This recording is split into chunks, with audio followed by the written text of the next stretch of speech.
very much for coming to the Nakuru Jukwaa la Usalama edition. We are live from the Sarova Woodlands Hotel with the Minister for Interior, the Cabinet Secretary, Honorable Kipchumba Murkomen, who was earlier on here in Nakuru looking at matters security, even as well as looking into the registration exercise for the identity cards that he has also launched. And this will be a sitting where he gets to understand security matters spanning through Nakuru and the Greater Rift Valley region. I am on set with honorable journalists here in Nakuru County, and they'll be introducing themselves in a little while also.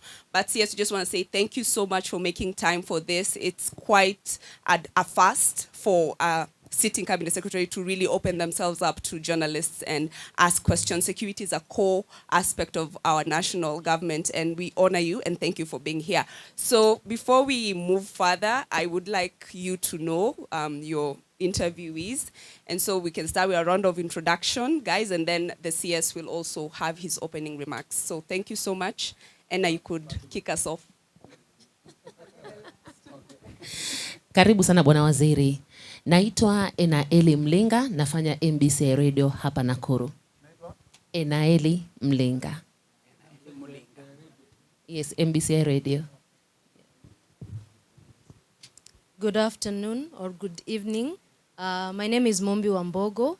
I work for K24 TV. I report for Nakuru County. Nami naitwa David Omurunga, nafanya na Milele FM, karibu kwenye county ya Nakuru, county yenye fursa tele. Good evening, Waziri. My name is Miriam Nyambura, reporter, Citizen TV. Karibu sana Waziri na asante. My name is Ogola Mjomba, radio yetu Nakuru. Good evening, Waziri. My name is Isaac Chiriat, working with Kenyan Media Services. Waziri and my colleagues, my name is Tom Chepsoi. I work with Kaz Media Group. So, and finally, I am wearing two hats, moderator stroke journalist, and my name is Ngana Bridget. I work for Nation Media Group here in Nakuru. Karibu. You can go ahead and speak to us. And my name is Kipchumba, the Cabinet Secretary in charge of internal security, which is basically interior and the national administration. I'd like to say thank you very much for having me for this media engagement. It's been a very exciting journey around the country. Nakuru engagement today was our 28th Jukwaa la Usalama, and from the coast region, eastern region, and now we are in the Rift Valley. We have covered 28 counties. As you know, Rift Valley is a bit expansive. I had an opening media engagement in Turkana when I started phase 1 of it, and then another opening engagement with Wasingishu. And I thought today it was a great time to have you, and thank you for having me also to have this engagement as we close both Nakuru and the entire region, the 14 counties. Looking at the things that we have had to go through and the challenges we've seen around the country, and engaging various security officers. I have done not less than 280 hours of my time in the various counties, and the longest Jukwaa la Usalama engagement was in Turkana, where we finished at 7:30 p.m. And today in Nakuru we did almost 7:15 p.m. And Kajiado, I think we did almost 7 p.m. So it's been a very fantastic engagement, and I'm very happy to respond to your questions, to also respond to your concerns, and so that we can have an interactive session this evening as part of the closure of the Rift Valley before we embark on the other remaining 5 regions, I think. Yeah, thank you. So, Waziri, my question is on matters response to crime.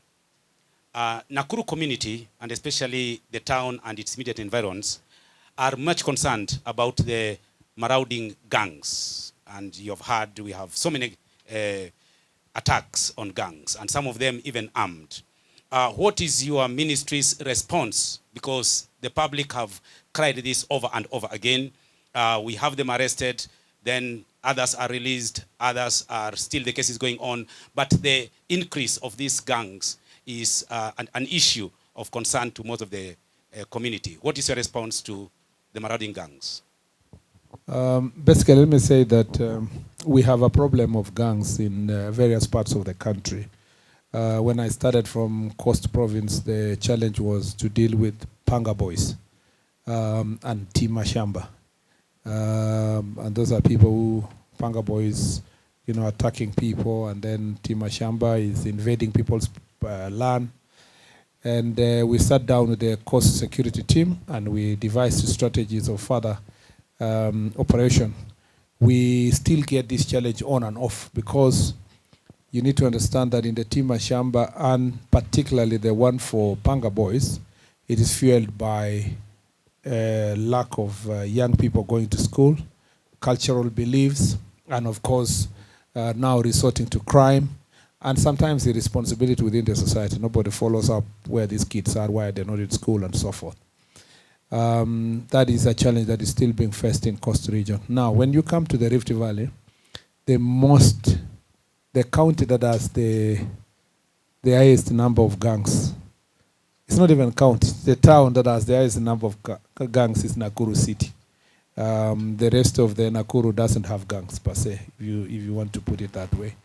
And the good news is that in our security engagement today, these are not solidified gangs in the sense of with proper structure of leadership, with a plan and an objective.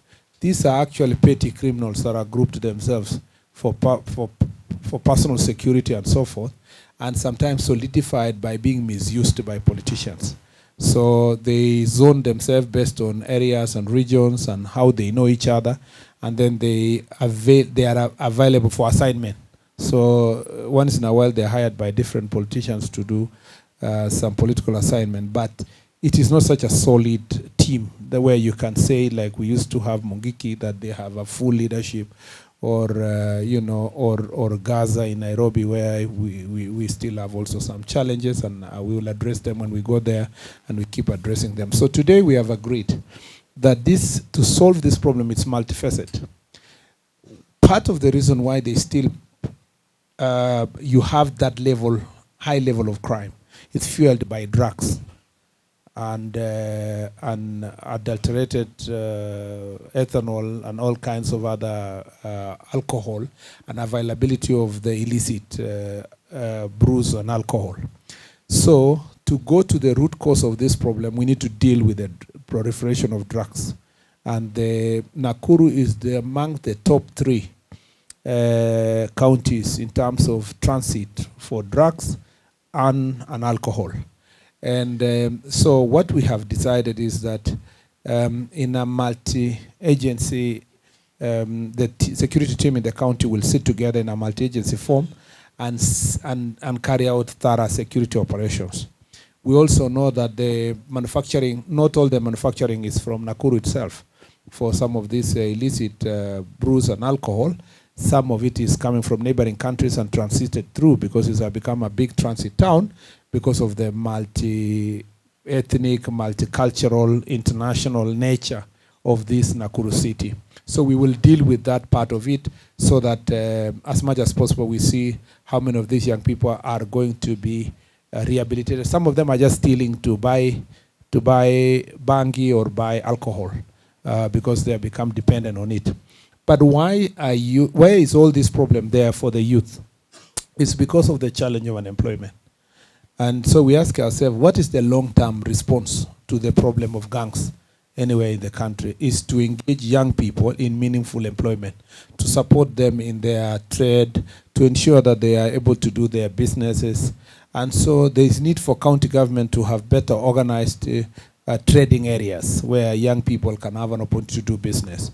There is also the housing project that the president is pushing. Primarily is actually to create employment for young people to work in the mjengos and other places. There is also climate works that, as you heard today in the Jukwaa la Usalama, the rallying call from the young people to the administrators is that we need to increase the number of people that are going to be accommodated in the climate works. And so it is, the president has been thinking and the national government thinking to see how else can we engage these young people in manual jobs. For Nakuru, there is an advantage, I know, which will come soon. Most of these people also will get good jobs when the highway is being constructed, which should begin soon, the Rironi-Mau summit, and that will take off many, many young people along, particularly this. Nakuru is actually, basically the road is in Nakuru, with a smaller part of it being in Kiambu. The rest of the road is in Nakuru County. We expect Nakuru County to benefit big time in terms of employment for young people during the construction period, in the quarries, on the road itself, and so many other things. So I'm thinking just through, and then digital jobs that the president is working on, creation of digital hubs in the various parts of this county, the work that is being done to attract investors, particularly in the special economic zone in Naivasha, the work that is being done to make sure that we expand investment in Nakuru business parks. I think that the ultimate goal to sort out these issues to get these young people to have meaningful employment. And therefore, the last 2 years was about stabilizing the economy. I believe that when it can attract more investors. By the way, one of the biggest investment of this government will be Rironi-Mau summit, and sorted in the shortest time possible, because this is almost $1 billion of an investment. And so the trickle-down effect in terms of the investment itself in sorting out unemployment is huge. I don't even look at it, first of all, in terms of solving the road infrastructure, but in terms of the resource that's going to be left in this particular county, it's going to be massive. So I think that that is part of the few things I can talk about in terms of solution on a bigger, global well. I hope I have answered you, Mr. Ogola, to some extent. Yeah. All right. Bwana Waziri, my question is on the in slightly over 2 years, we have seen transfer of about 5 police commanders. We had Peter Mwanzo, we had Zachary Kimani, we had Samuel Ndanyi, we had Samuel Mwaura, and now I understand that he has left. Stakeholders and the members of the public has associated this to the derailment of the security progress in the county, and creating a field day for especially these criminal gangs. So how then do you handle this kind of transfers, ensuring that we are not losing the track of security progress as a country? Thank you very much. I will answer you for Nakuru, but also generally what is coming out from Jukwaa la Usalama in terms of transfers. But let me start by saying that a police officer at the level of a county commander has a very, very high responsibilities and expectations at the same time from the National Police Service. When you see a police commander being transferred, there are possibly reasons of leadership related to it, or that there might be circumstances in the area where they're being transferred that inhibit his work, inability that makes it anymore. Some of these officers I've seen, some of them were on the way towards transfer. Some of the ones you've mentioned in the last 5 years. But some are a part of the reorganization of the security sector at the national level by the Inspector General of Police. I am not worried about complaints related to senior transfers at the senior level, because those ones is a function of trying to get the right team leader. And that should not worry you, because the person who comes as a regional or a county security boss is basically to come and provide leadership to lead the main team. Remember, below that you have sub-county security team, including sub-county commander, police commander, and then now you have the key people. The key person in terms of security of any country, of this country, the center of excellence for security service provision is the police station. So the officer commanding station is a very, very important person, especially for a county like this, that basically we are not discussing about operations to deal with bandits or Al-Shabaab or so forth. Here, because the police station is at the heart of leadership in the police service. And so what Jukwaa la Usalama provisions, conversation has been about is defining a reasonable period of time that allows the security officer to serve, but not too long for them to become familiar with their territory, with that environment, and breed in familiarity. They must face the challenges, maybe 3 to 5 years. Many people are saying 3 years is good enough to be an OCS in one station, then another person can come in. But also from the same conversation is that there are people who are having to serve 10 years in security-prone areas, operation areas, say in Samburu, in Turkana, in some parts of Elgeyo Marakwet, Baringo, you go to Tana River, Northeastern, all those places. And since I've gone through those parts, they are saying that it's unfair. It is even demoralizing to force police officer to serve in a security area, in a security operation area for far too long. So we have to balance the quick transfer and the desire to have service, but also the morale of the officers that are serving in that place. So what are we going to do? What is the policy direction we are being suggested through Jukwaa la Usalama? Number one, when I was in the upper eastern areas and the coast places like Tana River and Lamu, most of the proposals from the police officer were that a police officer should not serve more than 5 years, just as a police officer in an operation area. It has a problem of mental health and so forth. So we are going to define the period of time in principle where a police officer can serve in an operation area. Number two, there is also a provision, a proposal that one should not serve in one police station for too long, even if it's not an operation area. So even if you are moving person from an operation area to another area, it should not be more than 3 years.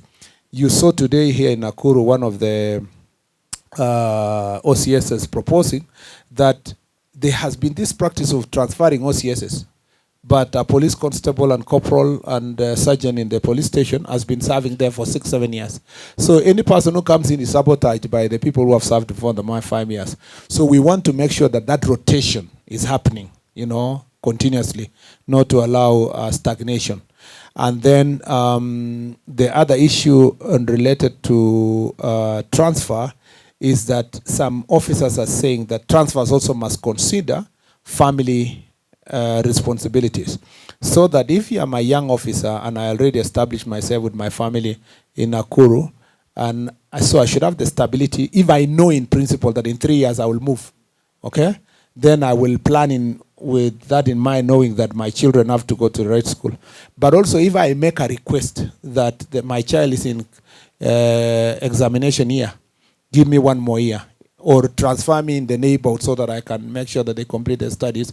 We want to have that humane face in terms of matters of transfer. So I used your question to cover the overall response. So the problem with Nakuru at the moment, based on our conversation today, is that there are so many police officers that have remained in one station for far too long. Number two, there are transfers that are punishment in nature. And therefore, you get a police officer who is drunk, you send them to Taita police station in Kuresoi South. Then you get another one, you send to Taita again, because maybe there is no road access there. You get another one, you send to Taita police station. What happens is that you have 10 police officers, but there are only 2 police officers that are serviceable, that can serve. Instead of sending that police officer to rehabilitation, you send them to punish the residents of a particular area. Many people have said that they don't want that. The last thing that has come out from Jukwaa, and I'm summarizing for you all over, is that on matters of transfer, police officers and also NGAO officers, the National Government Administration officers, are really unhappy with transfers that are instigated by political leaders for political reason, because somebody realized that they are not getting political support from the police officer and the Ngao officer. They are unhappy with those kind of transfers, or transfers that are instigated by business people. There is an ACC today who told us that she was serving in a neighboring county, and she heard about a transfer from a brewer. So the brewer told the ACC, don't worry, you have been a problem to me, but you are leaving anytime soon. So it is also incumbent, and that is a feedback we are getting from our officers, that as government officials in high offices, we must not allow ourselves to fall into the temptation of pleasing politicians or pleasing business people and punishing officers. It demoralizes them in terms of service delivery. Thank you. Thank you, Mumbi.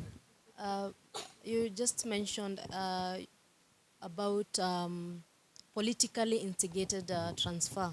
The recent transfer of Samuel Mwaura, is it related to a recent incident in Njoro, or rather in Bahati, where DCP leaders were blocked?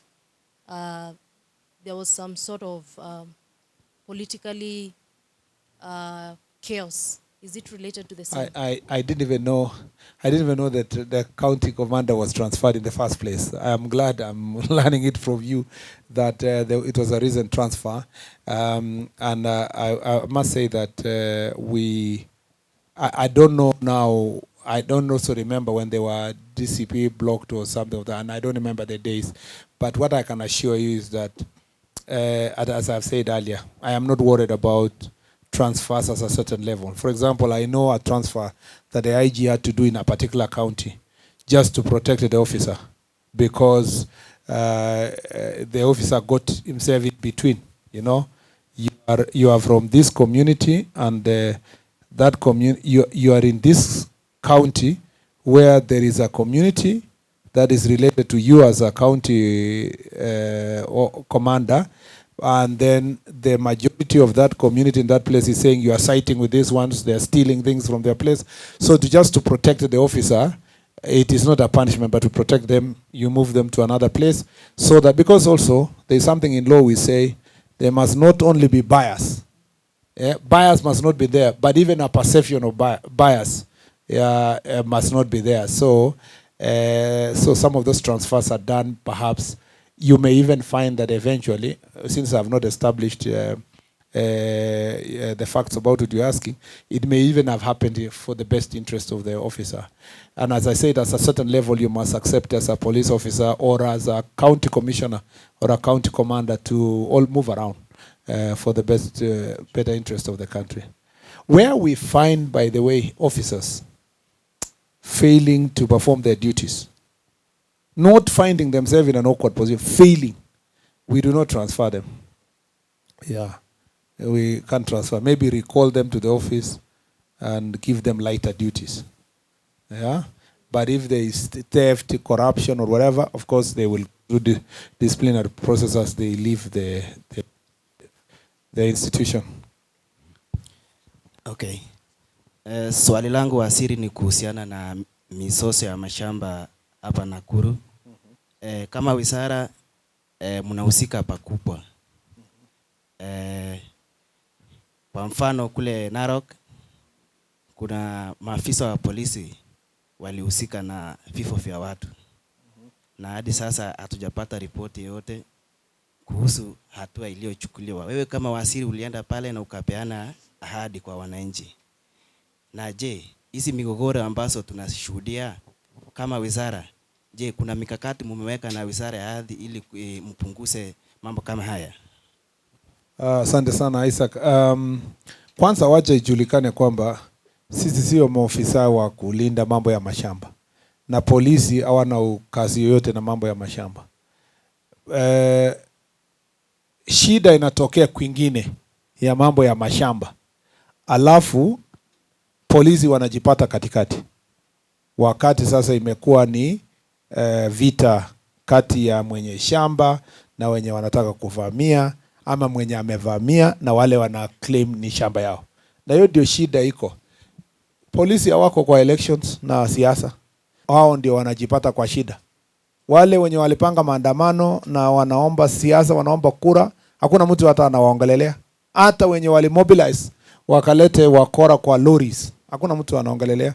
Mwisho ya maandamano jioni ni vile polisi alitumia bunduki, watu wangapi waliumizwa na kazi kama hiyo. Kwa hivyo lijulikane kwanza kwamba kazi ya police service, National Police Service ni kupatia watu security ya maisha yao na security ya property yao. Property ni kama shamba. Kwa mfano, nikienda kwa National Police Service na niko na court order na niseme niko na hoteli yangu hapa Nakuru. Hii hoteli yangu inataka kubomolewa ama kuna mtu anataka kuvamia na ninapewa court order kama OCS. Ninakuja hapa ninalinda hiyo hoteli kwa sababu sheria inasema kazi ya polisi ni kulinda maisha na property. In the process ya kufanya hivyo, sasa polisi wengine ni wawili watatu kama vile ilifanyika kwa Narok, na wavamiwe na watu 1000, you know, utapata kwamba katika hiyo mvurutano unapata polisi waliumia. Polisi moja is still recuperating, aliwekwa mshale kwa kichwa. Magari yetu ilichomwa na police post ilichomwa, na in the process police trying to protect their own lives also wakapika watu risasi. Ujue kwamba hiyo investigation sasa haiko kwa polisi tena. Wakati polisi atatumia risasi na ameua mtu, ameumiza, investigatiwe na National Police Service. Sasa hiyo inaenda kwa Independent Police Oversight Authority. Ndio wajiulize ile bunduki imetumika, ilitumika kisheria ama alizidi sheria? Maisha yake ilikuwa hatarini ama hapana? Na alitumia kuumiza watu wengi kwa njia ya kiholela ama kisheria? Hiyo tutawachia Independent Police Oversight Authority. Na kwa hivyo ningependa kukuambia kwamba uchunguzi wowote ikiwa pamoja na Yang'ata Barakoi na zingine zote za aina hiyo penye askari wanatumia nguvu zinachunguzwa na IPOA. Na tulisema wazi kwamba penye polisi wametumia nguvu kujilinda maisha yao ama maisha ya mtu mwingine, Mkenya mwingine, tutamtetea.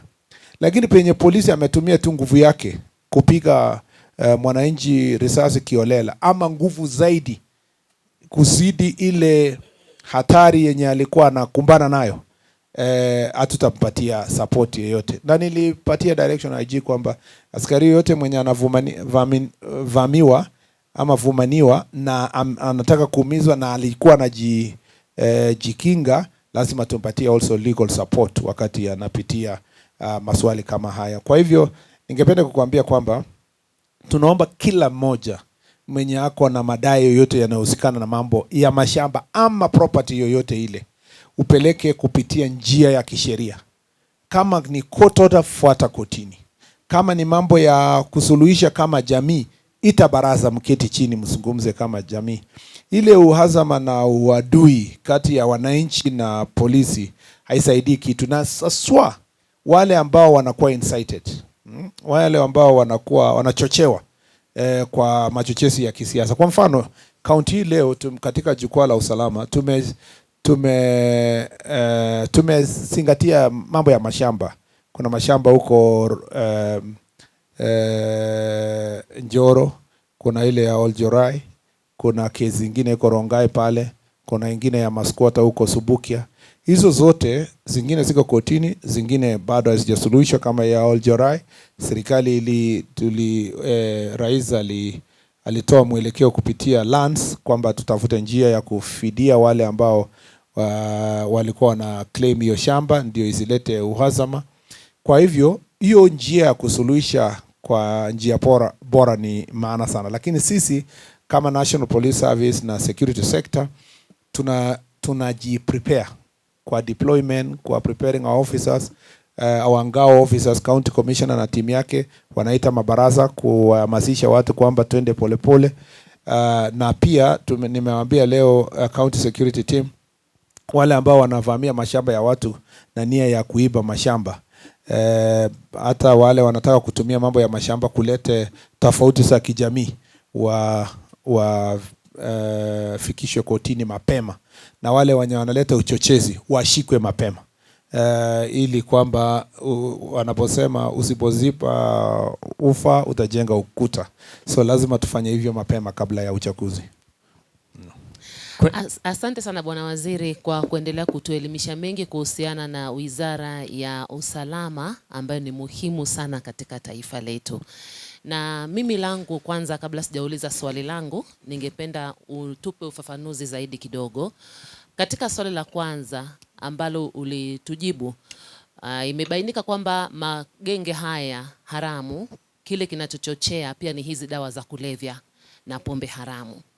Kwa miaka na mikaka, vita dhidi ya dawa za kulevya na pombe haramu vimeendelezwa katika nchi yetu, lakini bado hakujawa na ufanisi wa kutosha kumaliza dawa za kulevya na pombe haramu ambazo ni tatizo sugu katika taifa letu na inachochea vijana kujiingiza kwenye haya magenge haramu. Kama serikali ya Kenya Kwanza, kipi ambacho mnaweka ama mikakati ipi mnaweka kumaliza tatizo hili ambalo ni shida kubwa kwa jamii na taifa kwa jumla? Asante sana. Kwa mambo ya dawa ya kulevya na pombe haramu, haiwezi kuisha kabisa, ikuwe 0-0. Kwa sababu duniani nzima ni jambo la kukabiliana nalo kila wakati. Ukiona changamoto tunapitia, kwa mfano, ni kwa sababu ya nchi jirani.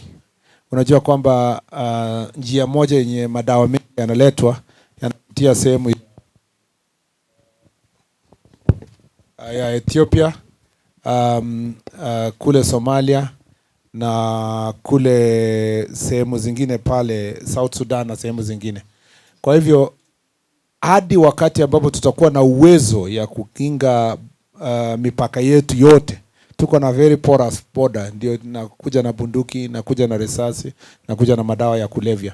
So kila wakati tumekuwa tukitafuta njia, mbinu tofauti ya kupambana nayo. Kwa mfano tumekuwa na Operation Maliza Jangili huko Marsabit, ambayo ilisaidia sana kufunga mlango ambayo ilikuwa inaleta madawa mengi ya kulevya kutoka nchi jirani. Walipoona tumeweza hapo, wakapiga kona. Sasa zingine zinatoka West Pokot, sehemu ya West Pokot, Turkana, sehemu hiyo. Na tunaendelea kupambana, tunaendelea kuinvest kwa security equipment, tunaendelea kuinvest kwa magari na mambo mengine mengi yenye ndaweza kutusaidia. Lakini tangu serikali ikuje katika ofisi, kazi mingi zimefanywa. Kwa mfano, factories mingi ambayo ilikuwa inatengeneza ethanol ilifungwa. Mengine ambayo yamefanywa ni kwamba tunajaribu kupatia nguvu wale tunasema ni OCSs na chiefs. Na ukiona kwa matamshi yangu nimesisitiza sana kazi ya chief na OCS mashinani pale, na pia nyumba 10 ikiwa pamoja na wazee, kwa sababu hakuna kitu inafanyika yenye chief ajui ama OCS wa sehemu hiyo ama nyumba 10 committee. Na tunapopata ujumbe wowote ule, inabidi kwamba lazima tuchukue hatua ya kisheria. Shida nyingine tuko nayo ni kwamba bado kila mahali nimeenda, law enforcement officers wote wanalia mambo ya kotini. Wanasema kwamba unampeleka mtu kotini alafu anapewa bail terms ambayo ni rahisi. Kwa sehemu nyingine tuliambiwa na ACC kwamba magistrate alifunga ule mtu wa bangi ambaye alishikwa na wananchi na akapelekewa, wakaenda na polisi wakapeleka kotini, akafungwa kwa kifungo cha nje huko, inaitwa ni community service.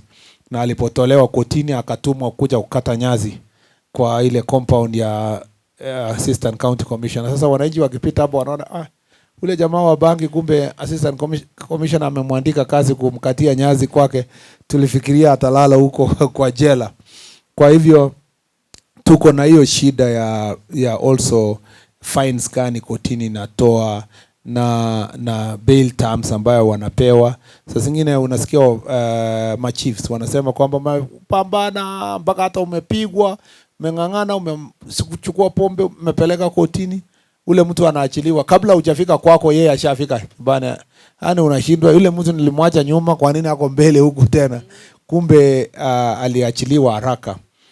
Pia tumepata another challenge yenye ukishika bangi ama pombe, ukifikisha kotini unaambiwa kabla ule mtu hajasimama pale kustakiwa, lazima ukuje na certificate kutoka government chemist kwamba umepima ni pombe. sasa inakuwa ni changamoto, na tulikuwa tunajadiliana na wabunge kwamba pengine tubadilishe sheria ili kwamba there is a presumption unless iproviwe na ule mwingine, ikuwe ni pombe, ikuwe ni bangi, kotini ichukue judicial notice unless mwenye anapinga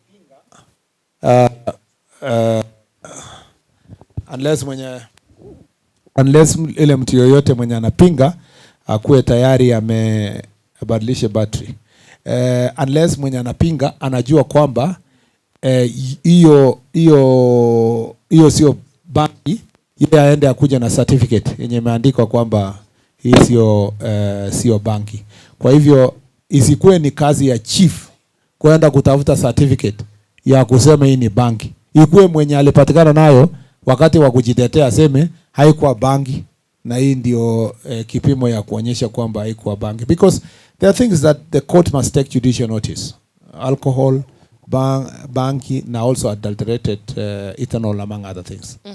Na pia swali lingine ambalo linafanana la tatu, wanasiasa ambao wanatumia sana haya magenge wakati wanapotaka kuafikia malengo yao ya kisiasa, kunao mfumo maalum unafaa kuwekwa ili kuwakabili wale ambao wanatumia haya magenge haramu kuleta vurugu na kukosesha amani katika taifa letu, ili kwamba hii tabia isiendelee, iwe kikomo. Na pia tunaona kwamba wakati wa kampeni hujafika, lakini wanasiasa wanatembea kila mahali kuendelea kujipigia debe ile ya mwamba ngoma uvuti ya kwake, kila mtu anajiuza kwa wananchi, lakini matamshi anayotumia ni yanahatarisha usalama na udhabiti wa kitaifa. Kipi kifanywa ama kipi mnapanga kufanya kuzuia haya matamshi ya chuki yanayotolewa na wanasiasa ambayo yanahatarisha udhabiti wa kitaifa? Kweli kwa wale wanasiasa wanatumia magenge kufanya kuumiza watu, kulipa watu, kuchoma manyumba, kuchoma police station. Unaona kwamba tuliwashika kwa ile maandamano iliyopita na tuliwapeleka kotini. Wengi wao bado wanalia mpaka sasa kwamba walistakiwa kwa makosa ya terrorism, lakini ukweli kwa sababu wakuja wachome police station, wachome kotini, wachome biashara ya wenyewe, hiyo ndio katika definition ya ile Prevention of Terrorism Act, hiyo ni watu tunaita terror. Kwa hivyo tutaendelea kustaki kila mmoja tunapata kwamba anatumia. Tofauti tu ni kwamba wengine hawatatumia kuleta vita, sasa wanatumia kuwa supporters wao, lakini kwa sababu wananchi wanajua tabia yao inaleta uoga katika wananchi, lakini wakati wowote wataleta vurugu tutawashika wale ambao wamewalipa, haijalishi kama wanaita ni wao ama wao wamekuja tukulipa, pamoja na wale wenyewe wameleta makosa. Swali yako ya pili ilikuwa ni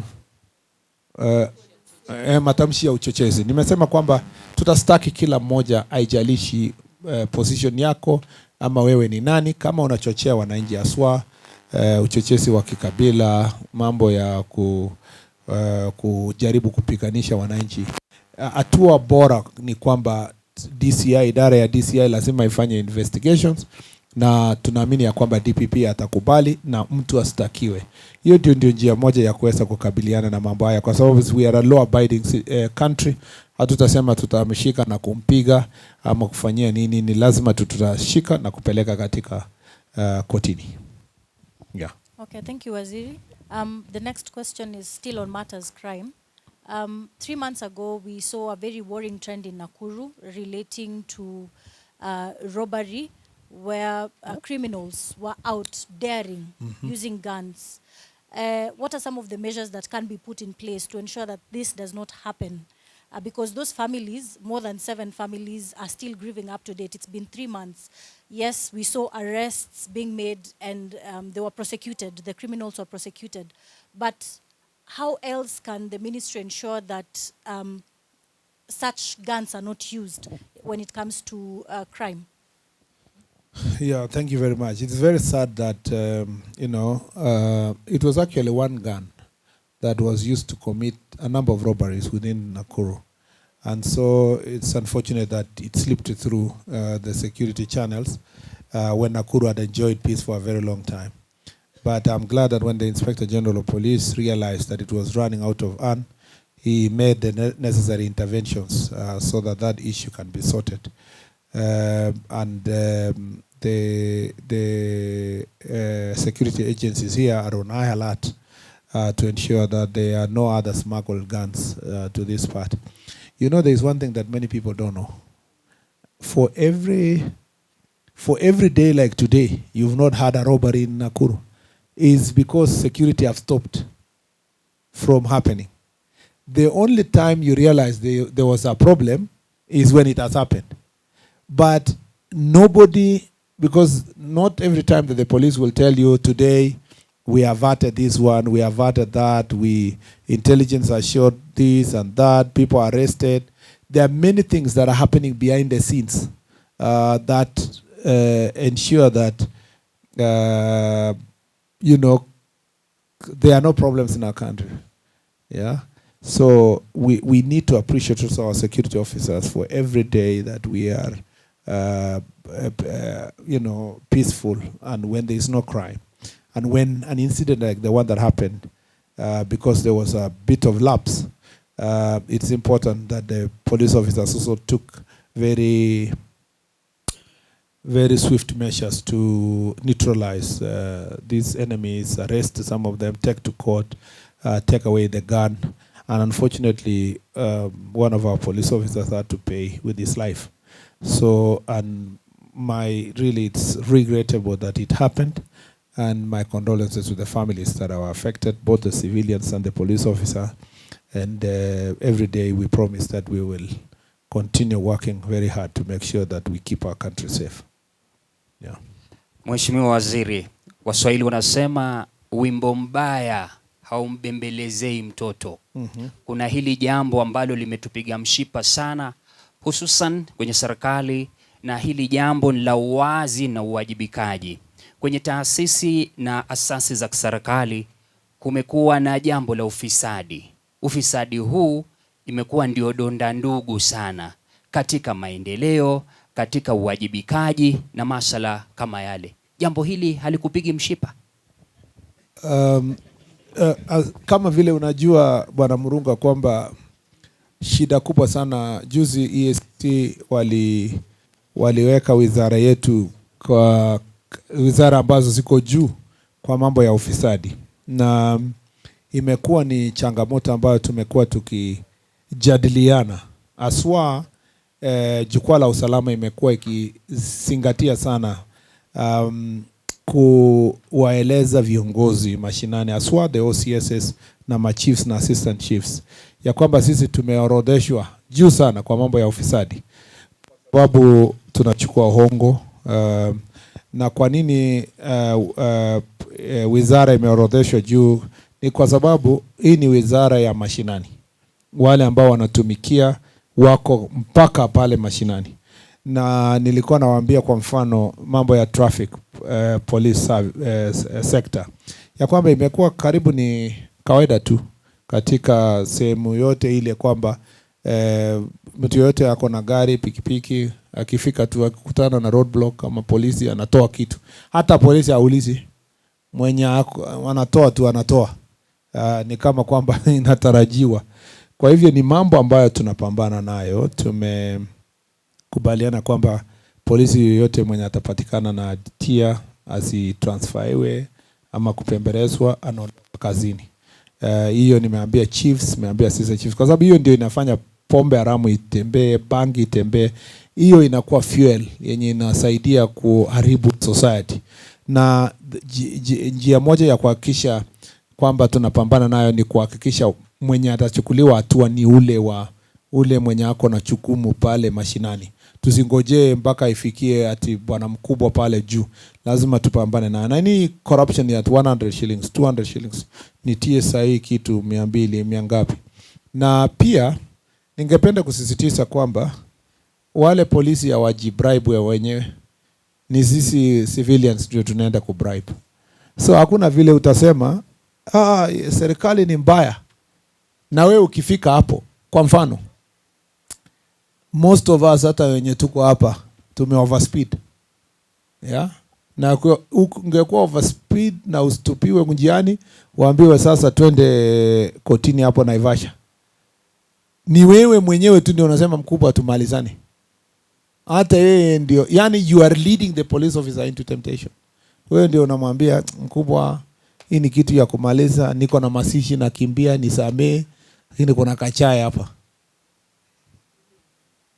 Sasa yeye pia anakumbuka ako na school fees mahali, anamwambia Mungu acha tu nichukue na unisamee. Na inakuwa ni habit yenye inaendelea. So hizi hiyo makosa ya kublame police peke yake. I'm trying to paint for you the circumstances under which police officers find themselves. Aya, wewe umeingia matatu. Unajua iko inabeba 14 people.